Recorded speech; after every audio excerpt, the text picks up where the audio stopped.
to the Narrative Podcast with Halsey Allen. The Narrative Podcast is changing the narrative one episode at a time.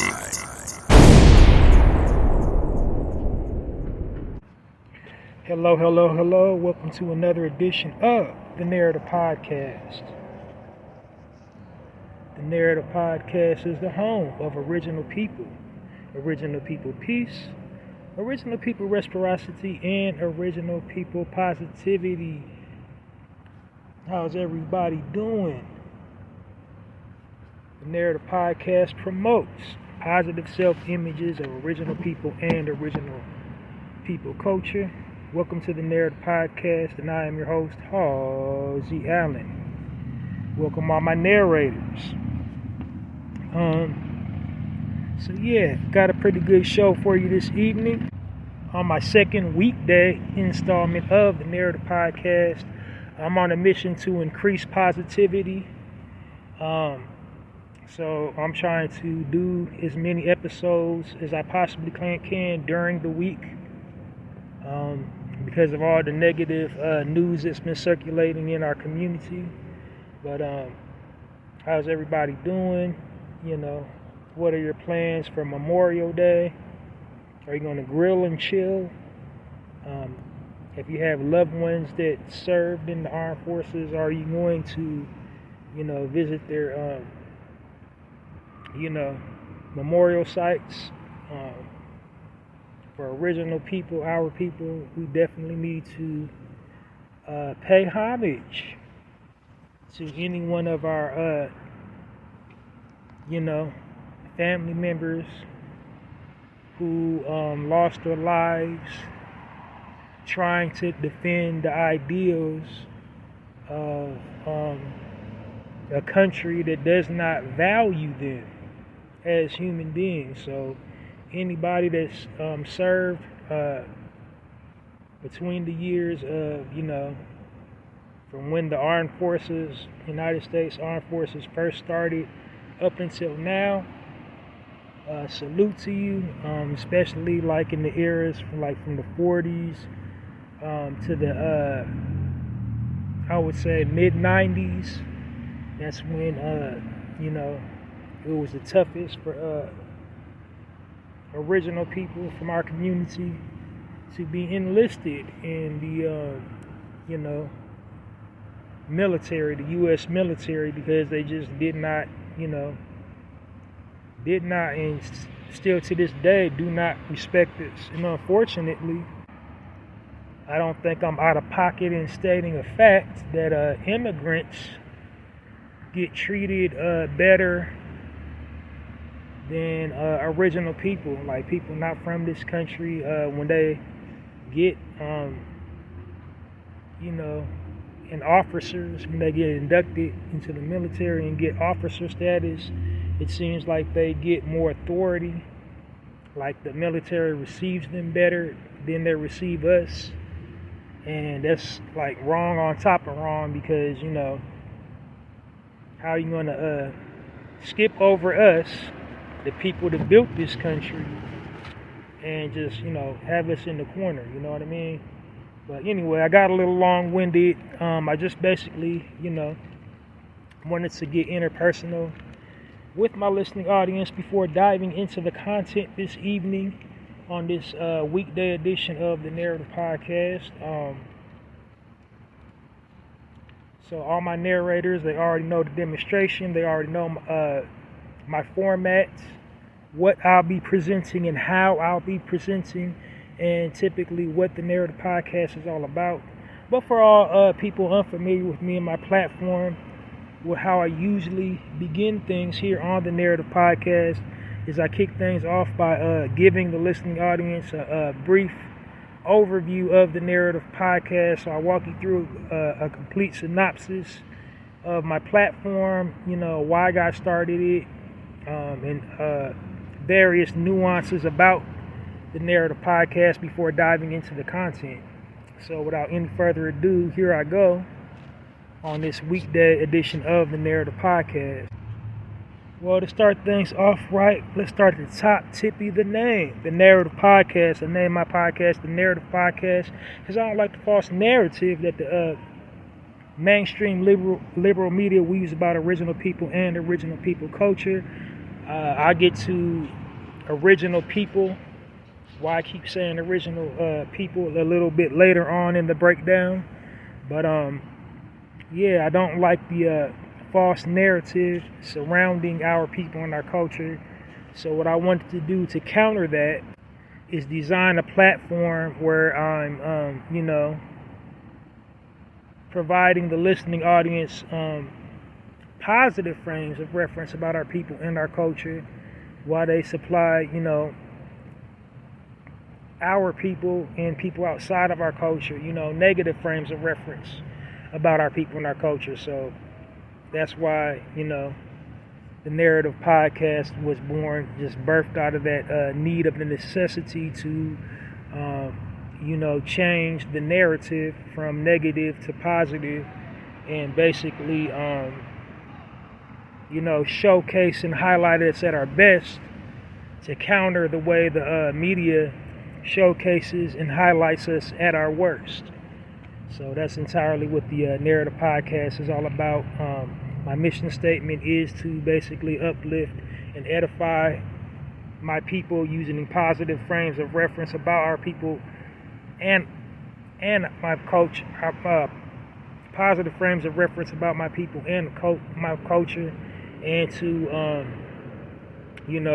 inspire the listening audience to do the same, to bring awareness of why that's important, to utilize whatever platform you occupy to share positivity about our people and our culture. And I think that's a perfect segue for my tagline, the Narrative Podcast, changing the narrative one episode at a time by destroying negative stereotypes about original people and original people culture.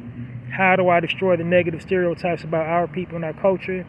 By providing positive frames of reference about our people and our culture. And that's entirely what the Narrative Podcast is dedicated to doing, is share positive frames of reference about our people and our culture. And our people, I mean original people. And like I said, I get to the breakdown a little bit later on, and I get to what I mean by original people a little bit later on in the breakdown of the Narrative Podcast. So first misnomer about the Narrative Podcast you need to, or nuance, that you need to be aware about the Narrative Podcast is I refer to my listening audience, the people that tune in on a regular basis. I refer to them as my narrators.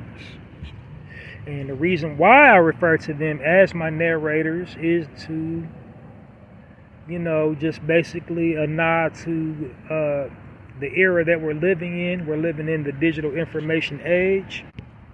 And as such, we're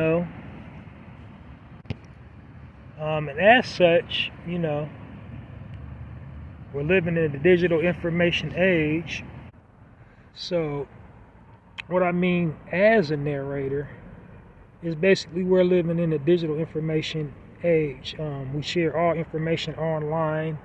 Anything that has, anything online usually has a bio section, and you upload content. Before you upload your content, you tell a brief little tidbit about yourself, your hobbies, interests, etc. And then you upload your content. And when you're uploading your content, you're really trying to, give anybody in the community, anybody that views your profile anywhere online, the best picture of yourself. You want to put out the best picture of yourself. So you're telling or you're narrating your own stories. You're telling everybody your hobbies, your interests, your upbringing, your cultural belief, your religious, spiritual beliefs, cultural and ethnic upbringing, your turn-ons, turn-offs, your likes, your dislikes, everything about yourself, is like anybody's, personal identification is uploaded online. You're telling the world about yourself online. You're telling the world about yourself on Facebook. You're telling the world about yourself on Instagram, on X, formerly known as Twitter, in any other medium. So that's how we communicate nowadays.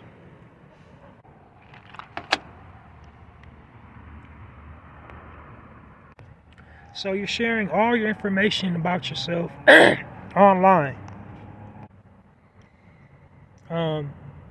So that's why I call my target listening audience my narrators. You're sharing all your information online. You're telling or narrating your own story. And as a people, we should be narrating our own stories from the most possible perspective as we possibly can. Because like I said, the media intentionally vilifies our people every opportunity that they get.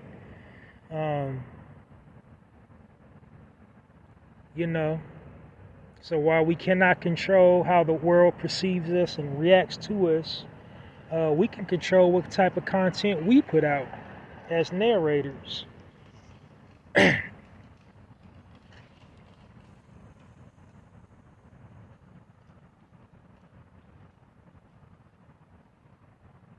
So what we don't want to do is feed into this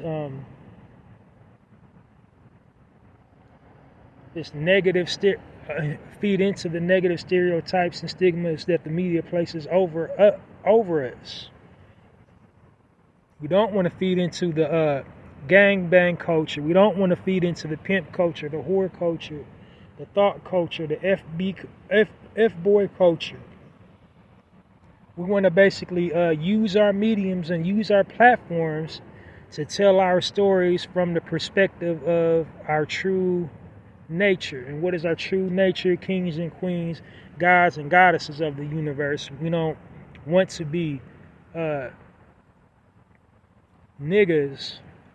bitches, whores, and thugs. So, yeah, there is another iteration of the word nigga. Is negus, Negus, but that's how they perceive our people, as niggas, like the lower form of life. That's what they placed over us, the stereotype that they placed over us. We don't want to be that. We want to be greater than that. So we want to empower, use this digital media to empower ourselves rather than to feed into, their death sentence that they placed over us. We don't want to keep on recycling and regurgitating these false narratives online, playing into, just playing into their agenda. So one quick little sub point I want to tack on about the mainstream liberal media before diving into my next point about the Narrative Podcast. They intentionally vilify us for a couple of reasons. Primarily is profit. There's money to be made. Everything negative sells. Sex sells, violence sells. Even before social media, even before, radio and television, the powers that be, they know negativity sells. Like, people want to, people are interested in drama. People are interested in gossip. People are interested in negativity and toxicity. People are interested in toxicity and negativity and drama. Acts of lewdness, that's always just been a money generator within, all forms of media, even before the internet, even before radio, even before television. Like, the media has always used, sensationalize sensationalism as a selling point. And, our people has always been marketable in that sense. We are the most interesting people on the planet. There's nobody more interesting than us. So why not combine, our popularity with negativity? So that's what they've done, is made us the poster people of, trauma, toxicity, degeneracy, lewdness, crudeness. That's primarily why they do it, to turn a profit. They want to use toxicity and, lewdness to, basically market us as a people. So they primarily vilify us to turn a profit for, monetary gain. The second reason is because it's ran by the powers that be. And who are the powers that be? The powers that be are, upper class, high society type, the elite class, aka wealthy white people. So, being the elite class, they have an agenda. The elite class want to stay exclusive. They want to be, a secret club or secret society, if you will. They want to be privy to, preferential treatment. They want to have the best things that money can buy, and they really want to just live a lifestyle where they're promoting capitalism, life in excess, mass consumerism, and just basically like having the best of the best and being the best of the best.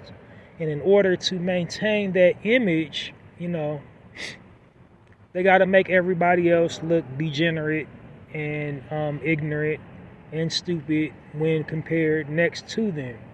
They want to be the face of refinement, decorum, etiquette,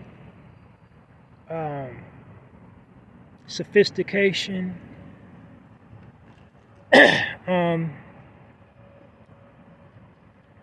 and pretty much, they want to be the face of the finer things in life. That's the agenda that they want to push and promote, the finer things in life.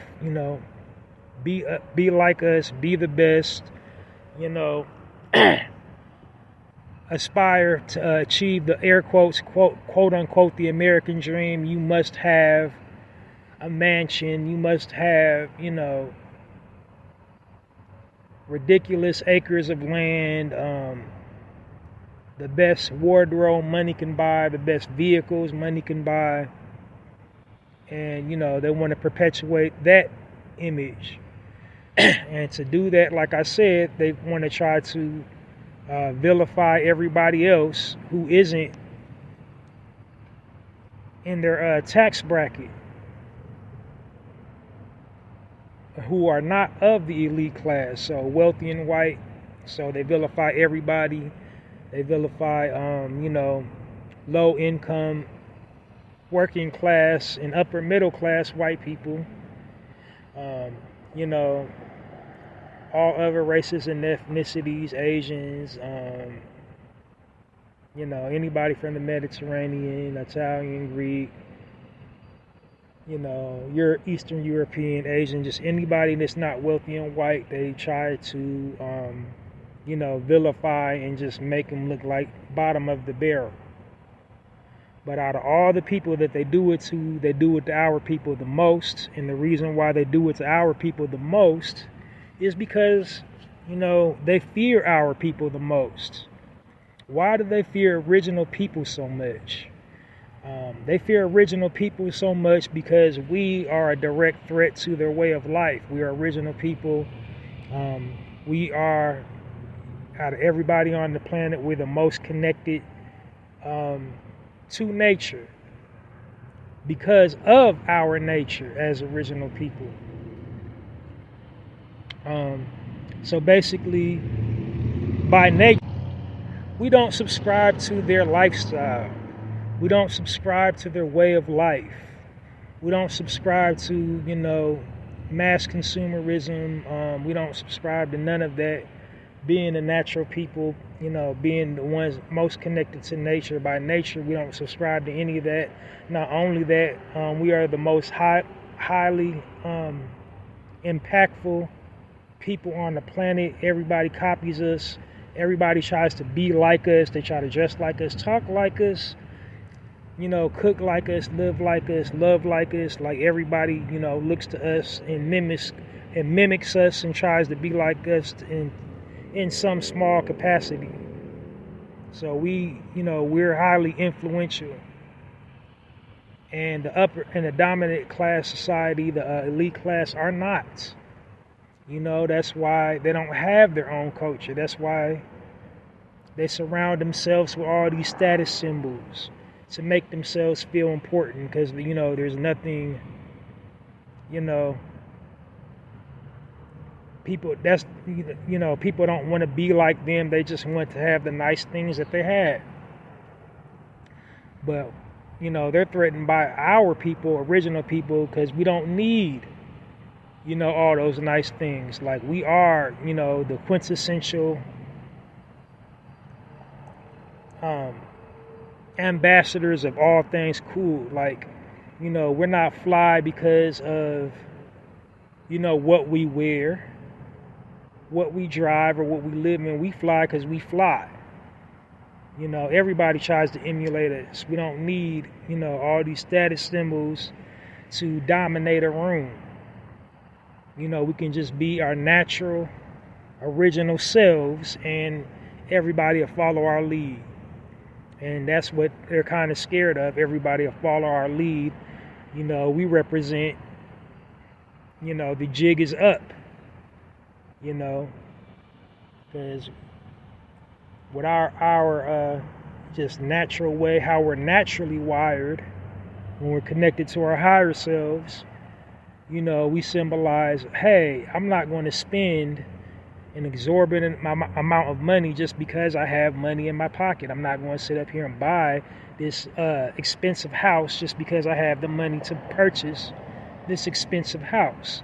I'm not going to buy these designer clothes just because I have the money to buy these designer clothes.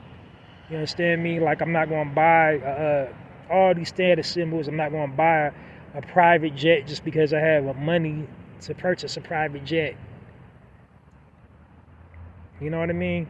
So we represent a possible end of that. We represent, a threat to their way of life, because they're afraid that other people will subscribe to our way of life. The buzz phrase for that is now called being a minimalist, and minimalists threaten their way of life. Just the essentials of life, getting what you actually need in life. And most of the things that you need in life are free, that you don't have to purchase at all.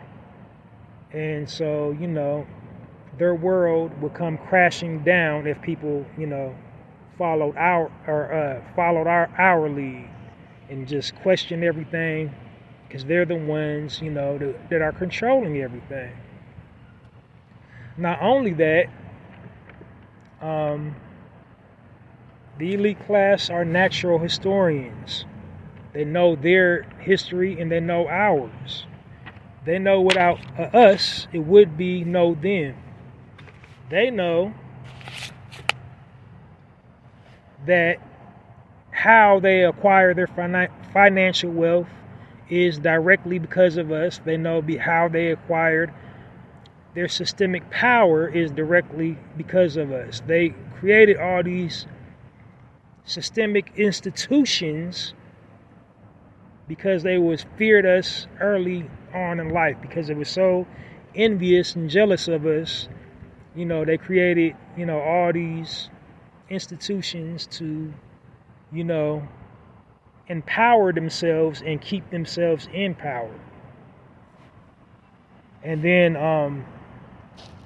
and their hugest fears, this is what keeps them quaking at night, is that, that our people will remember that remember our history and, unify as a people and reclaim everything that they took and everything that they're currently taking from us, and do to them what they've done and what they're currently doing to us. That's their biggest fear. That's why they use the media to vilify us. It's basically a form of psychological warfare. This is them, creating a narrative. This is them manipulating, people, manipulating us, playing us against each other, playing people outside of our culture against us. And, they've been dominating. They've been winning at this little game. But, so as I was saying, that's why they,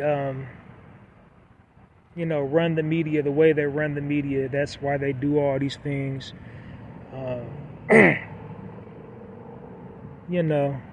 That's why they play this little game they play with us. It's just all a form of control, all a form of psychological warfare. But definitely, also at the root of it, they're fearful of us. Fearful of, they know what we are, they know who we are, what we're capable of.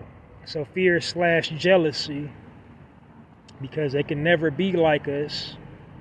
They've been trying to, get rid of it since the beginning of the time and been failing miserably. And, they know their time is, as the elite class, is almost up. All their power structure is like crumbling. And it's painfully obvious. They no longer, they can't hide it anymore. They used to be in the shadows. They used to just be like only a few knew about them. Now everybody knows about them. Everybody knows how they acquired their wealth. Everybody knows how they acquire all their assets, all their status symbols. It's no longer a secret. So, that's how they remained in power so long, by being a secret society, and now it's no longer a secret.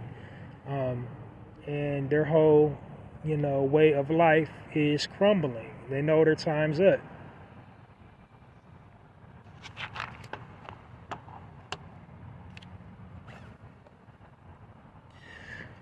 So that's all I want to just tack, that sub point I want to tack on about the media and their role into vilifying our people. Next order of business, the Narrator podcast is a positive space. I don't engage in any negativity, drama, gossip, slander. This is a positive space where I try to uplift and edify our people in the most positive way as possible. I don't subscribe to gossip, and I encourage all my listeners to do the same. Gossip is what's destroying us as a people. Gossip is pretty much pushed to the forefront, and it's being used as an instrument of our destruction. They're incentivizing it. It's like almost $1 trillion a year business. All these media platforms get tremendous monetary gain simply from us, exchanging unpleasantries online, airing out our dirty laundry, taking cheap shots at each other. We're not the only people that do it online. We're not the only people that get messy online. We're just the only group of people that's highly marketable for the messiness, because like nobody else cares about anybody else being, any other group of people online being messy. Nobody cares about the Italian people online being messy with each other. Nobody cares about the Asian community being online, being messy with each other. Nobody cares about the Mediterranean, like Greek people online getting messy with each other. Nobody cares about, white people online being messy with each other. Everybody is fixated on us. Like when we do anything, it's news. But when we engage in negativity it's big news. It's exciting. You know what I mean? It draws crowds. Like, you know, people gather around and be like, ooh, this is getting good. I want to see where this goes. You know? And it's all to our detriment. So I don't promote that on this platform. I don't engage in it. I do not promote it. I don't try to circulate it. So this is a safe space for positivity. But on the inverse of that, it is also the home of truth. I don't sugarcoat anything. I tell the truth, the unsolicited truth. You know, I'm a right is right, wrong is wrong type brother. So while I don't call people out in our community, the only way I only name drop people in our community is if they're intentionally doing something negative for monetary gain, like intentionally online being messy just to garner views, just to garner clicks, just to basically get the bag. If they're intentionally, you know, doing something ignorant, doing something, you know, just for lack of better words, cooning and buffooning, yeah, I will call said individual out. But other than that, I don't talk about celebrities. I don't name drop, you know, for monetary gain. If I do bring up a famous person, it's really just to lament a point that I'm trying to make. I do speak about, you know, current events and like anybody involved in current events. Like if somebody's going viral for whatever, for something negative, the perspective on my platform, how I try to cover it from the why perspective. And the why perspective usually leads back to, you know, systemic programming and systemic conditioning. You know, the powers that be working overtime to create a narrative to push their agenda, and they're using this individual within our community to do so. So that will be the only reason why I would bring somebody famous's name up. Not to bash them or, you know, nothing like that. I'm just unpacking it from the why perspective. Next order of business you should know about the Narrator podcast. This is a time-sensitive platform. I try not to see 1 hour per broadcast, and my reasoning for that is because this is an all audio platform, so you know, I'm trying to keep the listener engaged. I'm trying to keep you attentive and listening to my content and, you know, engaged in my content. And I can't do that if I'm just boring you to sleep. So for that, I try to keep it short, sweet, brief and to the point, and just try to connect all my dots, have speaking points so I'm not talking in circles, and try to keep all my content, you know, fluid and concise and, you know, just direct. You know, I would just want to shoot from the hip, keep it short, sweet, to the point, and also make it entertaining as well. Because, you know, this is social media, so I want to try to make it entertaining and informative as possible. And I can't do none of that if I'm just talking, because after like, you know, 10 or 20 minutes, you're going to start, our attention spans have become so short because everything is a distraction now. Your phone's a distraction. Your alerts you get on your phone is a distraction. So, you know, after like 10 or 20 minutes of somebody talking, you just start sounding like wah, wah, wah, wah, wah, wah, wah, wah, wah. No matter how interesting you are, no matter how profound of a speaker you are, just like, you know, when you get long-winded, people just start tuning you out. And that's why I try to keep my content short and brief and to the point. And then last but not least, on on this platform, I refer to our people as original people. I do that for two reasons. Primarily to acknowledge the historical significance of the word original.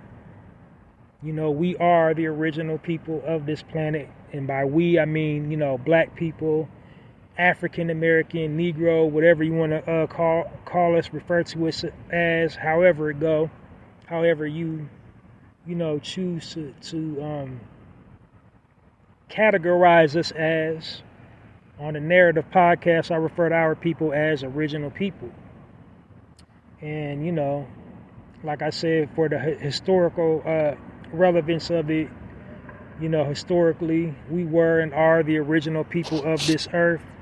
We existed on every single corner of the globe you can possibly think of. Every single continent. We was there. There's a large concentration of us already inhabiting that place. We existed long before, all religion, all spirituality, before anything was, we was. And contrary to all unpopular belief, we didn't evolve from monkeys, apes, primates, none of that. We wasn't dwelling in caves. We just always been original. We've always been, highly sophisticated, highly advanced. Everything, we invented everything also. Every modern day invention you can possibly think of, it can directly be linked back to us. There was an ancient version of it, in early times. But just speaking here, like just say in America, everything they teach us about the Industrial Revolution is a cotton picking lie. And no pun intended, because, the phrase cotton picking, who is that in reference to? That's in reference to our people. But everything they teach us about the, Industrial Revolution in school is a lie. None of those people invented anything. They all owned slaves, and the slaves invented everything. This is why they even came up with the patent industry. So they didn't have to credit the slaves with inventing anything. And, they wouldn't have to pay them. They definitely wouldn't have to free them. And they can, go down in history as the ones who invented whatever they're, in the book famous for.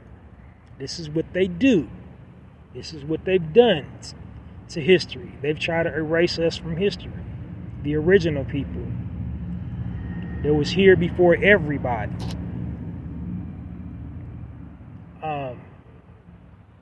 So before I move on to my next point about why I refer to our people as original people, I just want to tack on a sub point. Us being original people, the false narrative that keeps on getting spread about slavery, and history tries to attribute slavery as the most quintessential definitive moment in history as it pertains to our people. And the fact of the matter is it just wasn't. So while slavery was brutal, barbarous, and savage, it was not the defining moment for our people. We had a whole civilization, we had a whole history predating it. We had a whole history predating slavery. Like they the lie about how long slavery actually went on.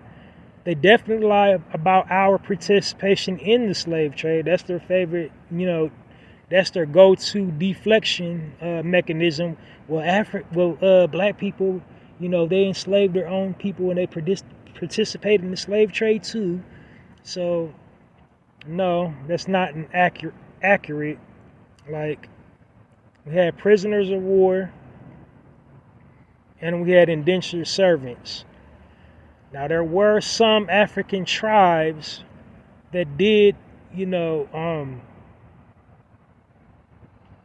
I want to say, collaborate with slavers to give a few of their prisoners of war when it was just like they didn't feel like bothering with them, after a tribal war. But it didn't go on for thousands of years. They did not come to the continent of Africa and get the original beings for thousands of years. They didn't just do that. Like the majority of, like I said, us being an original people, we already existed on every corner of the globe. What happened was just like a mass colonization. It was just like, the colonizer existing in all these different parts of the world, just enslaved, the darker skinned people. It was fearful of them. They was intimidated by them. They was jealous of them. And they enslaved them because of that. Because of how intimidated they was by them. Especially here in the Americas. Like, yeah. All these so-called native people, they're not the original native peoples of this land. The ones on the reservations, the ones that own all these casinos, they're not the original people. Like about 60 or 70% of us are. They not. Like all these, air quotes, Native Americans, they're not. They're actually like your Asians. They come from somewhere else. Actually just white people, if you wanted to keep it 1,000. Like Hopi, Lakota, and all these animal sounding tribes, they're not the original people.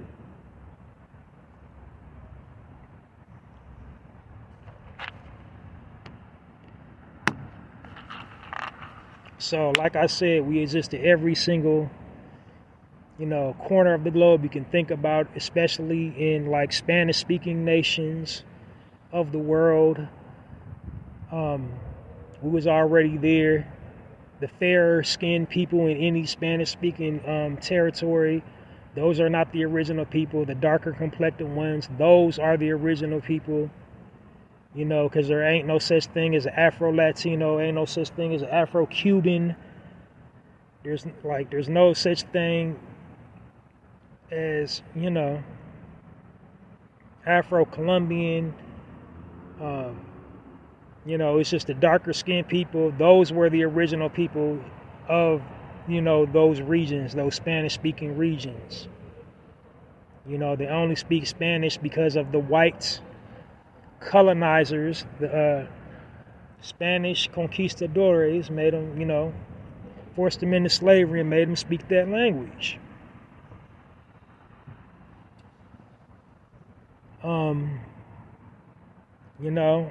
We was highly pronounced on the continent of Asia as well. The darker skinned people, like all have, African DNA. All throughout the continent of Asia. So, China, Japan, Korea, Laos, Thailand, Indonesia, Mongolia,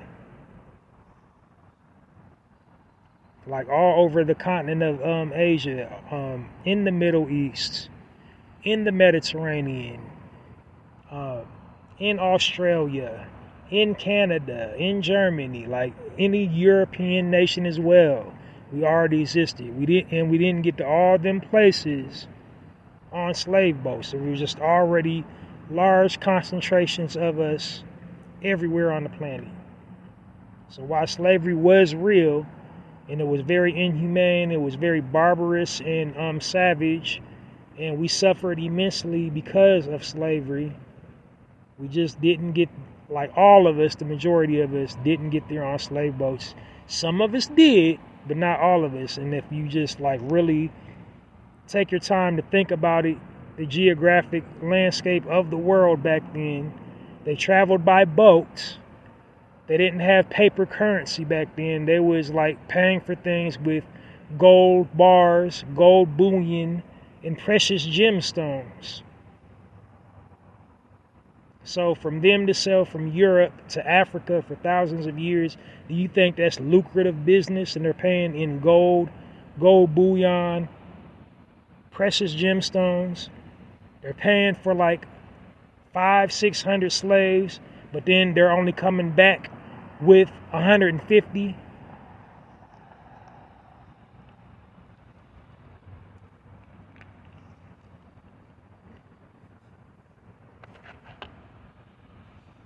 So yeah, that's why I refer to our people as original people from the historical standpoint. And then the second reason I refer to our people as original people is, to unify us as a people, because there's so many different types of us, so many different classifications of us, so many things, so many things we refer to ourselves as, so many different, belief systems and value systems that we have. Like, we're the only people that makes distinctions amongst ourselves. People outside of our culture, they just call us black. We're the only ones that make that type of distinction amongst us. We're the only ones that, just like go out of our way to cling on to our nationality.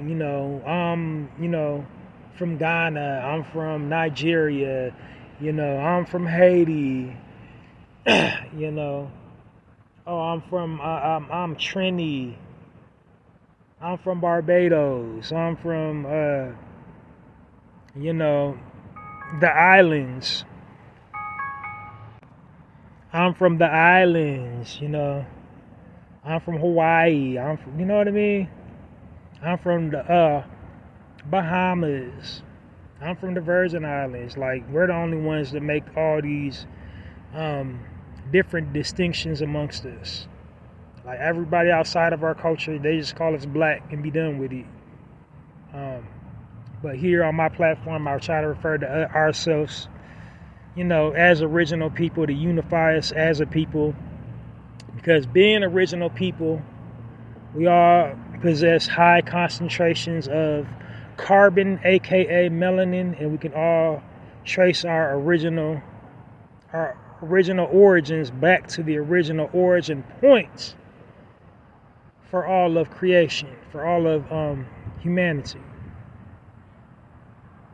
We mothered and fathered civilization. Before anything was, we was. So that's why I refer to our people as original people. I think you should have the gist of it.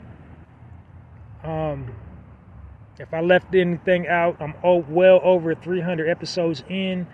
If you're in the dark about anything, just, do yourself a favor, binge listen to the Narrator podcast, wherever you get your podcast information from, and catch up. I broadcast I'm trying to broadcast 2 to 3 times a week, anytime I get some free time during the weekday to, broadcast, to try to keep positivity out there. I'm on a mission to do that, but I definitely broadcast every single weekend as well. And, my weekday and my weekend format differ. So just check it out wherever you get your podcast information from, to, peep the differences from the weekday to the weekend. It's just basically I have more sections on the weekend. During the weekday, I just have 2 sections. I have my positive news articles, and I have commentary.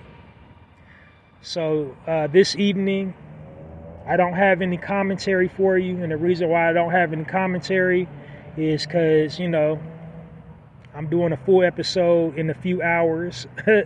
This is a late edition of my weekday episode of the Narrator podcast, so it'll be Saturday in a few hours.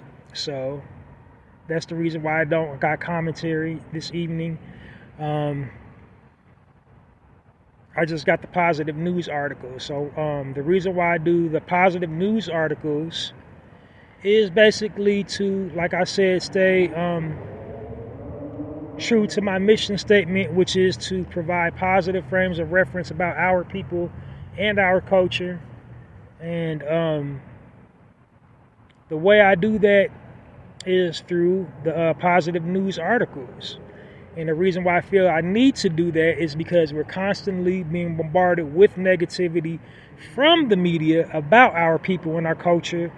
You know, all the negativity is just pushed in our face 24/7, like all day, every day. We don't get an opportunity to unsee the things we see or unhear the things that we hear. You know, and it's intentionally done because it's a psychological game. It's like it's psychological warfare. They want to desensitize us to violence. They want to desensitize us to degeneracy and accept, things that are not normal within our culture as normal. So they want to, they want to normalize toxicity. They want to normalize degeneracy. They want to normalize poverty. They want to normalize suffering. They want to normalize trauma. But here on the Narrator podcast, to counter that, I want to normalize greatness. I want to normalize excellence.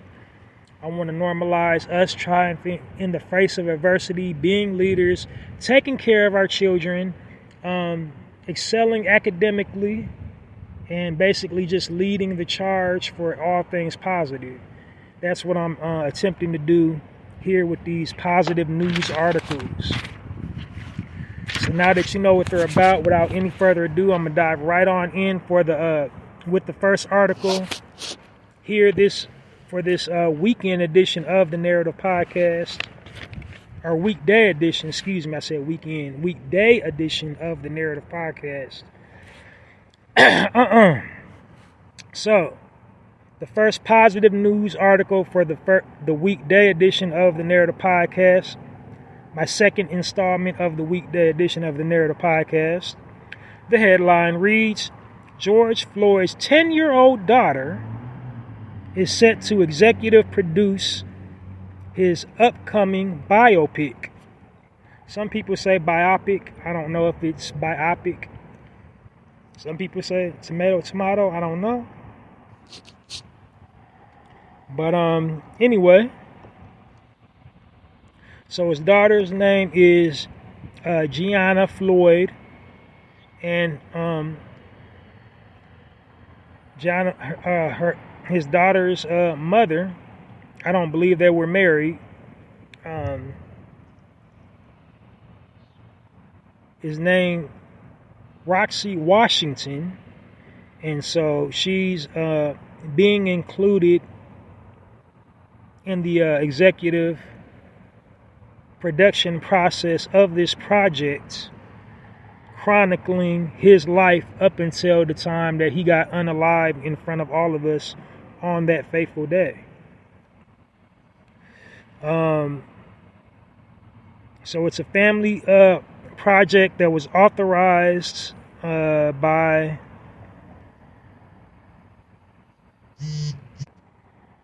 Gianna and her mother. They'll be working closely with the production studio that's producing the film. The screenplay is written by a brother by the name of Gregory R. Anderson.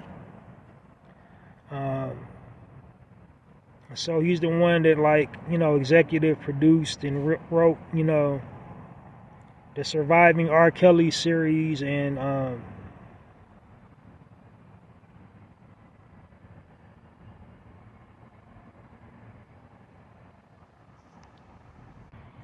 Stomp the Yard. The movie is still in search of a director, so they don't have an actual director yet. So all they got is a screenplay. No date set for the release date yet. I keep you updated as soon as I know something. The production studios called being produced by Radical Pictures, 8 Queen Film and Media,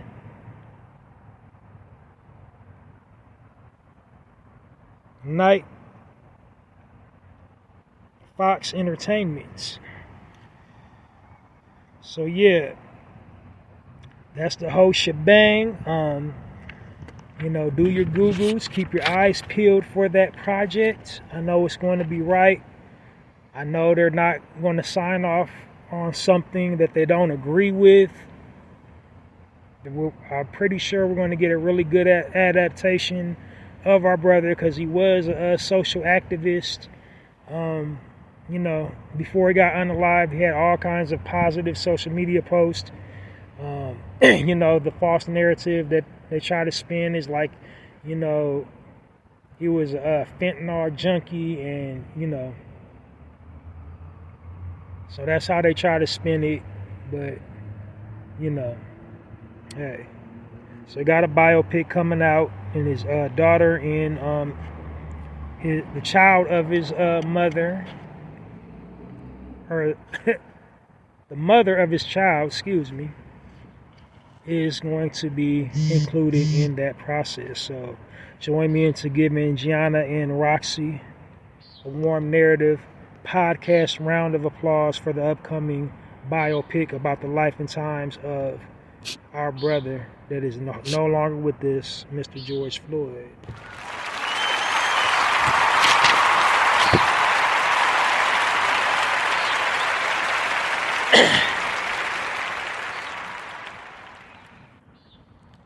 All right, keeping it moving right along. Next article, the headline reads, 15-year-old teen from Indiana becomes the youngest college graduate in the state's history. And forgive me, this brother is of Nigerian descent, so if I mispronounce his name, apologies. I'm going to do my best. His name is Kayana Numbe. KhayanjUmbee.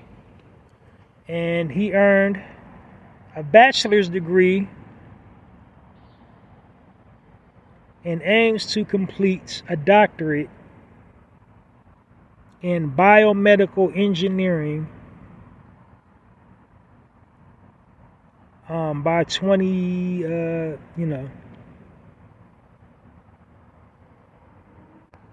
age 22.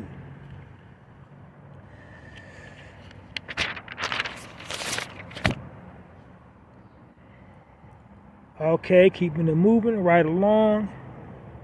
The next positive news article on the second installment of the weekday edition of the Narrator podcast. The headline reads, Black self-taught data scientist is building AI smart homes. And this brother, also of Nigerian descent,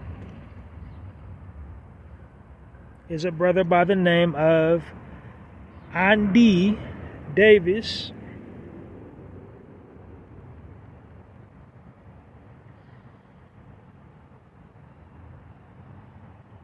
Anadi, Anade Davis. He's 37 years old. He's a data scientist with over 15 years of real estate experience. He started his career in AI, working with robotics and data science with IBM back in 2018, and is now the founder of AI Smart Homes. He graduated from South Carolina, attended grad school at the New York Institute of Technology in New York. If you want to know more about the AI homes, you can go head over to www.smarthomefund.com, and then you will see it's basically like a crowdfunding page. You will see all what he's trying to raise money for, and then you will see all his projects that he's already completed, has the funding for, and everything that's already funded and to go. But definitely check out those AI homes. Now, I'm not too crazy about,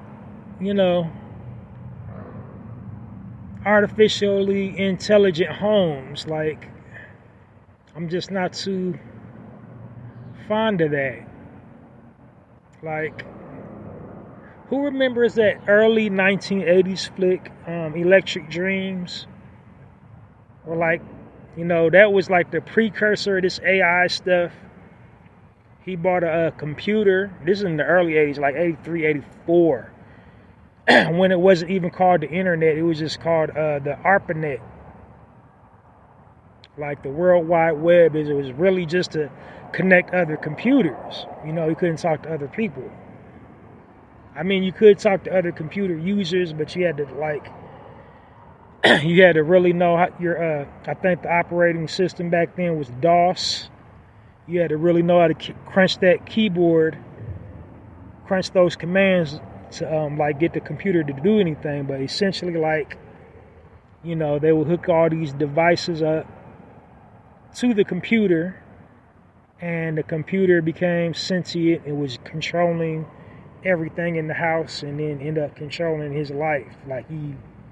So I don't know. I don't know about that. I'm not scared of AI, but I'm not sure, because computers malfunction. I'm not sure, if the computer controls basic functions like flushing your toilet, doing your laundry, like on a storm, you know what I'm saying? Like on an electrical storm, what would happen? If it's a power surge, what would happen? I don't know. But I guess AI is the wave. It's good that here one of us is leading the charge in this new, digital era that we're in. So anyway, support this brother. Join me in giving a warm narrative podcast for our brother Andy Davis.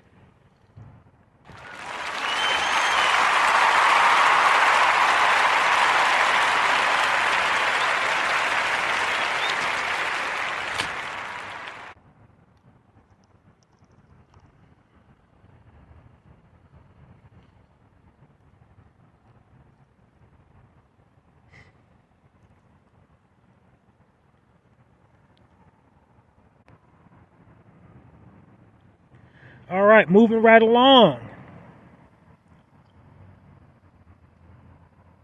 Next article here on the Narrative Podcast, second installment of the weekday edition.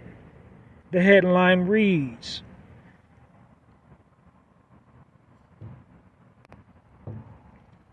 "10-year-old lands role as Jesus in New York in a new Metropolitan Opera House production." And the young sister's name is Gabby Tenor. Gabby set to star as Jesus in the production of El Niño's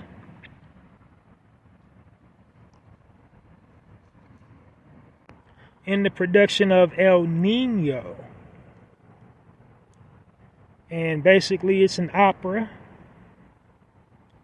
that narrates the story of the nativity, like the story of Jesus, like the nativity scene, like we see every holiday. It's an opera.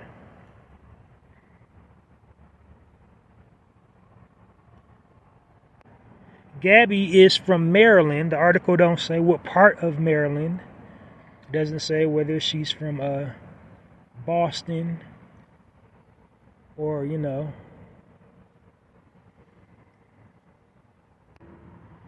doesn't say whether she's from Boston or from the DMV, but it just says Maryland.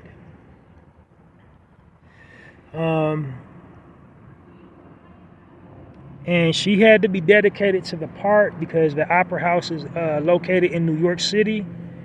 So that's like about 5 hours from, Maryland, there and back. So that's like 10 hours of commuting.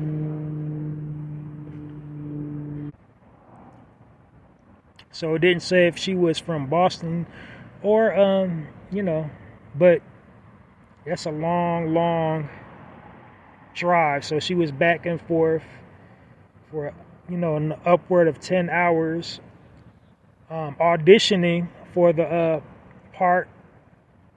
And then when she finally got it, it's still 10 hours back to back for 2 nights a week. So the play started running through the 12th. I believe next month is the last week to catch it. So if you're in New York and you find yourself at the Metropolitan Opera in New York City, go check out El Nino. So let's give a warm Narrative Podcast round of applause to our sister, young Miss Gabby Tenner, and her production that she'll be starring in at the Metropolitan Opera in New York City. The play is called El Nino.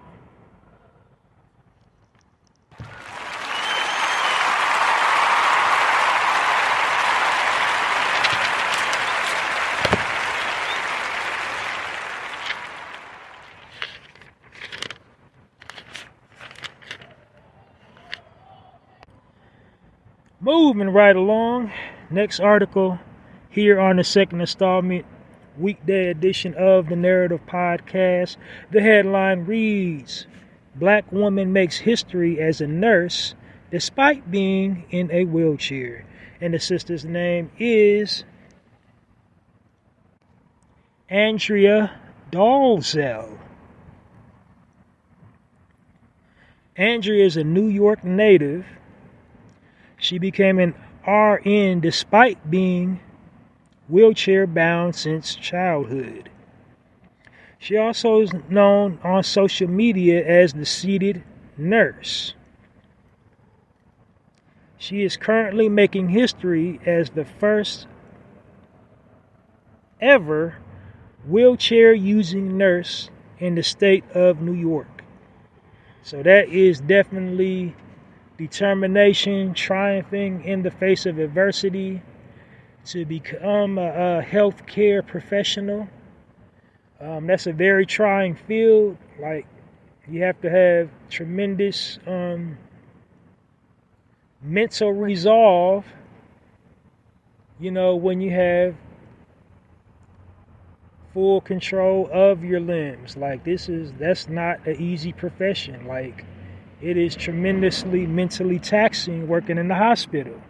And then you have to have the people skills to deal with people, because when you're coming up in the hospital, they're frantic, especially like if, a loved one is, about to undergo some surgery. They're trying to get just the basic info, and people's emotions are on high. And man, let me tell you, I did used to work at a hospital, so I know what that seems like. I didn't do it on the administration side. I was on the food side of it, but yeah, not easy.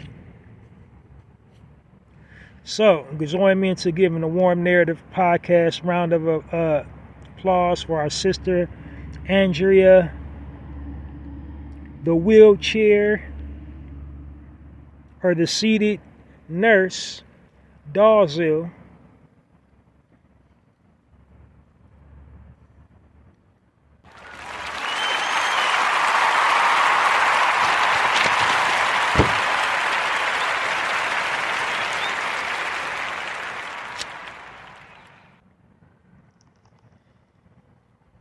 All right, moving right along. Next article here this week on the second installment, weekday edition of the Narrator Podcast. The headline reads, Black mom of 3, originally from Compton, California, releases her 11th book revealing how setting goals saved her life. And the sister's name is Sharif Wan. I believe that's how you pronounce the last name. Jaun.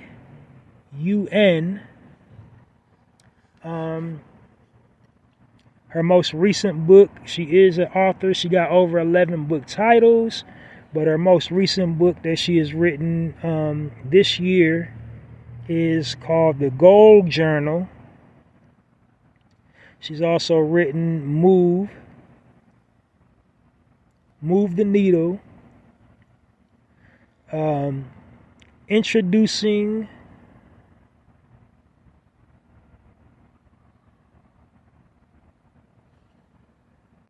the Idea Journal for Creatives, My Brilliant PDF, and Outspoken, and many more. So, just Google her name, and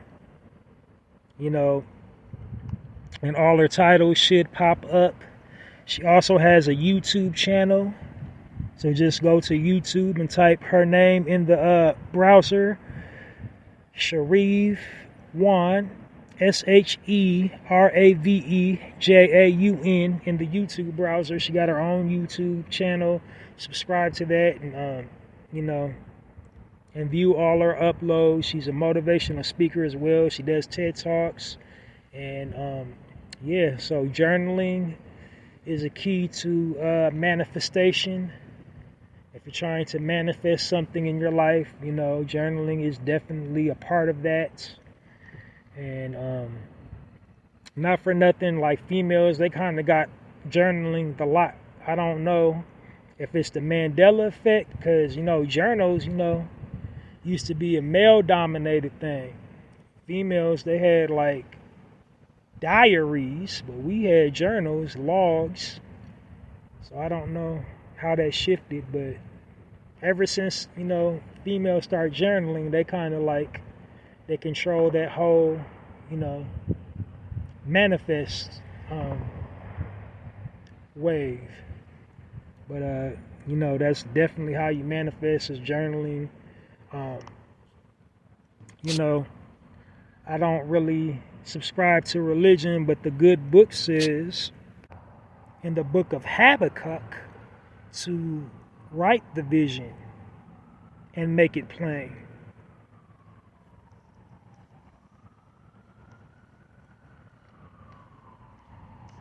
So give it up to our sister Sharif Wan.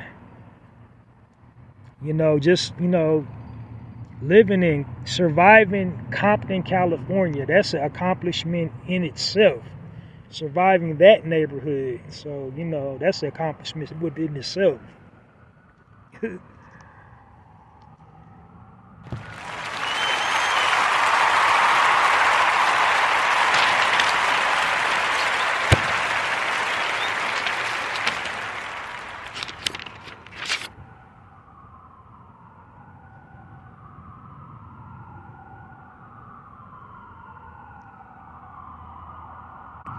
Alright guys, I'm getting to the nitty gritty. After this, I only have one more article.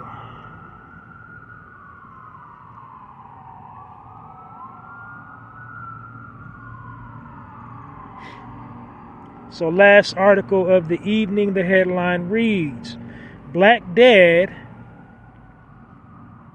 and 5-year-old daughter changed the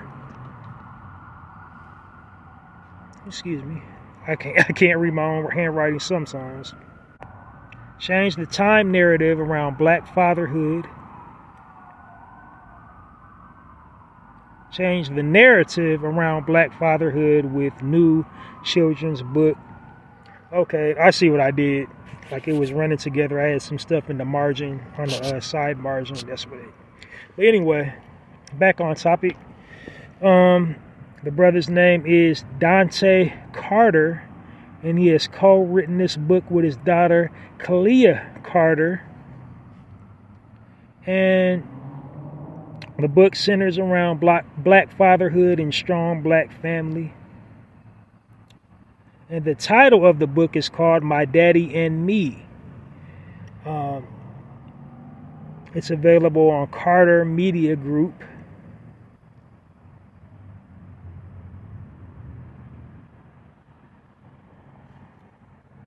And that's a company launched in 2017. His production work has been featured in Time Magazine and Good Morning America. If you want to know more, you can go to mydaddyandme.com. Or if you have, you want to interview him, if you're a podcaster or, a journalist, you can direct your questions to your press inquiries by calling 678-551-1864 or go into dantemedia.net. So once again, the name of the book is called My Daddy and Me. And, not for nothing, that is a much needed book. Because we really don't. Father's Day is coming up. But within our community, unfortunately, fatherhood is still not celebrated. There's still a negative stereotype surrounding brothers being present in the home, where there are so many brothers now, finally, after all these years, stepping up, claiming their responsibility as men, handling their responsibility, trying to, become active fixtures in their child's life. So, sisters, some of y'all got to get past that, because the relationship don't work out. You want to try to use the child as a shield and poison the child against, the father because of personal issues that you have with the father. That got to stop. That got to stop. They got to stop once and for all. We need to get some effective co-parenting going on. You don't have to like him, but you do have to respect him. And, create the atmosphere to where you guys can effectively co-parent to raise your seeds. All right, let's give it up for our brother Dante Carter and his lovely daughter, Kalia, and their outstanding book, My Daddy and Me.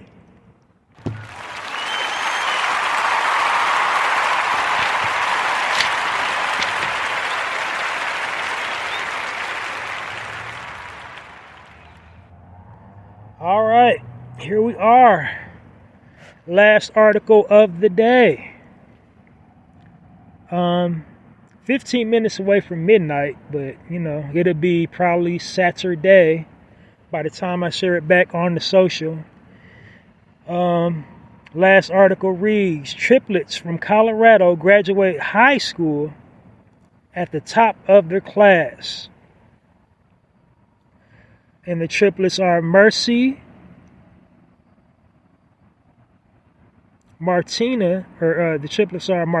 Mercy, and Samuel. Forgive me again, they are Nigerian descent. Nigerians just do not be playing about school, boy. I tell you that.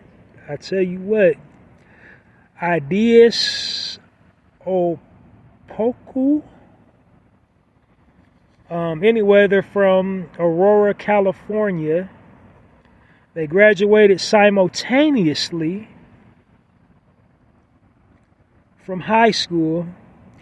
The article did not say what high school they graduated from, but it goes on to say their parents migrated from Ghana in the early 90s. So I think they was already born. They were small children when they came over here. So yeah, triplets. I think they were probably like babies when they came over here. They came up to America in search of a better life, according to the article, but definitely a good achievement, good academic excellence. So yeah, I don't know if they had classes together, but they did it. They walked it out. Definitely a good story. It's going to be commencement. It is commencement. Is going on right now. It's commencement season. It's going to be going on from now. So I probably believe the end of June, mid-July, and then August is back to school. So I believe commencement goes all the way to the first week of July, first or second week of July, if I'm not mistaken. But anyway, like I said, I don't have any commentary tonight, or this morning rather. So yeah, that's it and that's all. I see you guys in a couple hours for the full weekend edition of the Narrative Podcast. Thanks for listening. I'm Halsey Allen, and I'm now officially closing this episode of the Narrative Podcast. See you guys in a couple hours. Like I said, I broadcast a couple times a week, and definitely every single weekend. So just keep your ear out to me on a regular basis, wherever you get your podcast information from. The best way to do that is to follow me on the social. So the best way to do that is to follow me on the social, on X, formerly Twitter. I'm Halsey Allen on X. And YouTube. And the reason why you want to do that is because the platform that I'm broadcasting on automatically shares it back to YouTube and X the moment I'm done recording. So like after I'm done recording the episode and upload it, it automatically goes to YouTube and X. And when you see it on any of those platforms, remember to download the episode. The best platform to download an episode of the Narrative Podcast is X. So if you have X, formerly Twitter, go to X and download this episode and all previously recorded episodes of the Narrative Podcast. Not to mention, like it, click the little heart-shaped like button, write me a comment in the comment box, and then of course share it to whatever your preferred platform is, whether it's Facebook, X, whatever platform you're most active on. For the visual platforms, you would have to like YouTube or Instagram, you would have to just shout out the Narrative Podcast and shout out your favorite episode on it. But most definitely, whatever you do, just download the episode, the little downward arrow, click that, and yeah, that'd be most helpful.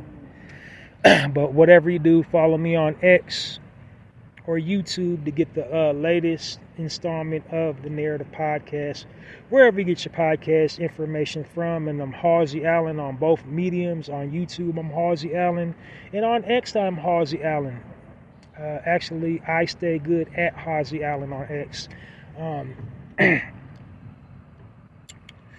Yeah, what else I was going to say? Oh, so for the YouTube channel, make sure you subscribe to my YouTube channel and click your notification, the notification bell.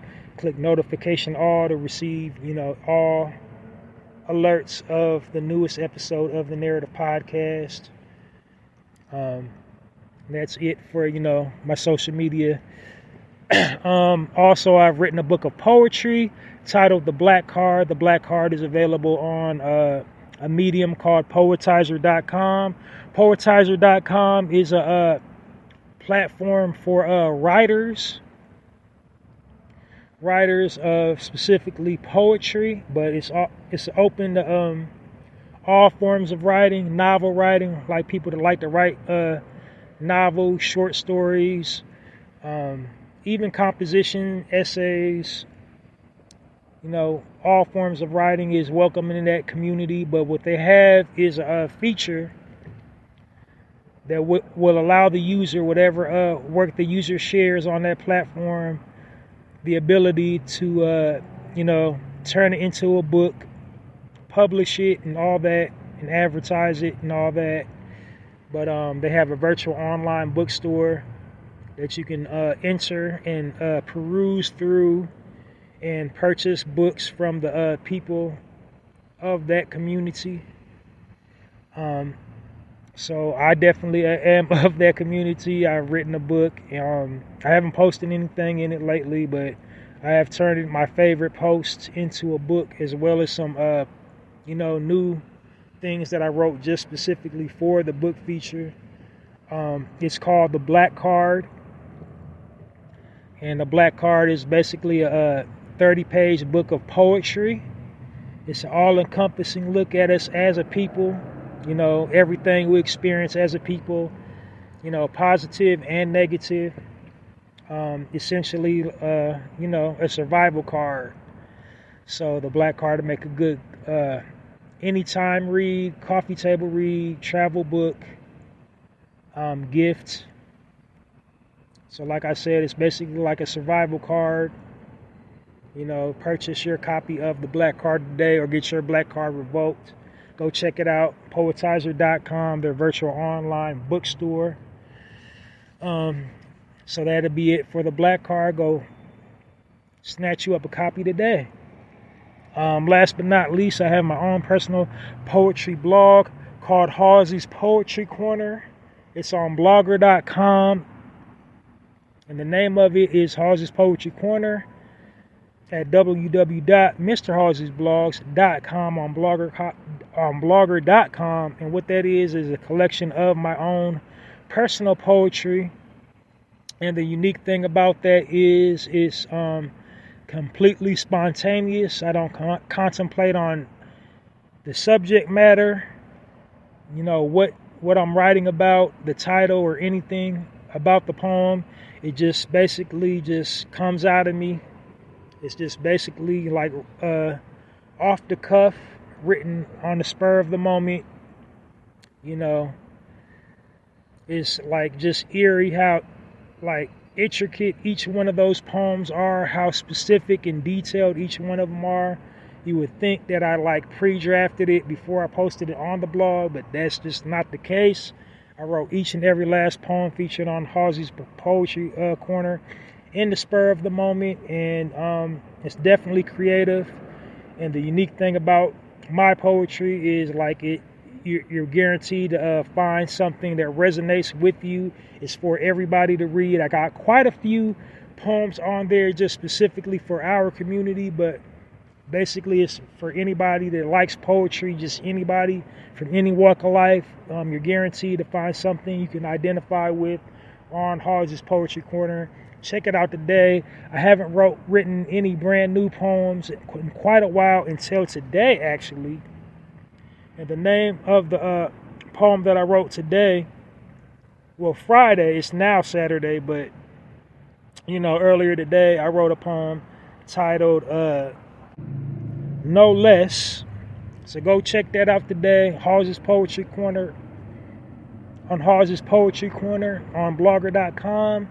And the way you can support my poems featured on that blog is to share the link or poems featured on Halsey's Poetry Corner across all platforms. So whatever platform that you're active on,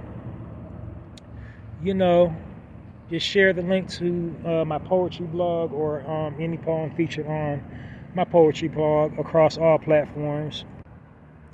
So I'm gonna definitely check you out in a couple hours. But go check out those poems. Share the link to Halsey's Poetry Corner or poems featured on Halsey's Poetry Corner across all platforms. Click that share button. Click the heart-shaped like button. I got a comment box on the blog. Leave me some feedback about one of my poems featured on Halsey's Poetry Corner. The tagline for my poetry blog is Halsey's Poetry Corner, poetry with a passion, poetry for all occasions. When you read one of them, you'll find out just why. That's it and that's all. Thank you all for tuning in to the Narrative Podcast. Remember to download all episodes of the Narrative Podcast. This episode and all previously recorded episodes of the Narrative Podcast, wherever you get your podcast information from. Check you all later. I'm going to go home, give me some rest. Check me out in a few hours with a brand new upload of the Narrative Podcast. This one is officially a wrap. That's it and that's all. I'm Halsey Allen. I'm changing the narrative one episode at a time. And I'm asking you to help me. I'm asking you to help me change the narrative by becoming a narrator. And while I'm changing the narrative on my end, one social media post at a time, you can help me change the narrative on your end by changing the narrative one social media post at a time. Until next time, Halsey Allen and the Narrative Podcast signing off, and it's like that.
Listening to the Narrative Podcast with Halsey Allen. The Narrative Podcast is changing the narrative one episode at a time.